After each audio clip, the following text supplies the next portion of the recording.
আপনি কি জানেন রমজান মাসে এমন 3টি সময় আছে যখন আল্লাহ আপনার কোনো দোয়াই ফিরিয়ে দেন না, অথচ আমরা অনেকেই এই সময়গুলো হেলায় হারিয়ে ফেলি।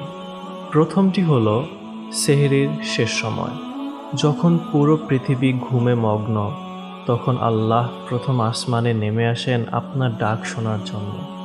দ্বিতীয়টি হলো ইফতারের ঠিক আগ মুহূর্ত, সারাদিন ক্ষুধার্ত থাকার পর আপনার শুকনো ঠোঁট আর তৃষ্ণার্ত হৃদয় যখন আল্লাহর কাছে কিছু চায়, তখন আসমানের সব দোয়ার খুলে দেওয়া হয়। এবং তৃতীয়টি হলো জুমার দিন আসরের পর থেকে মাগরিব পর্যন্ত।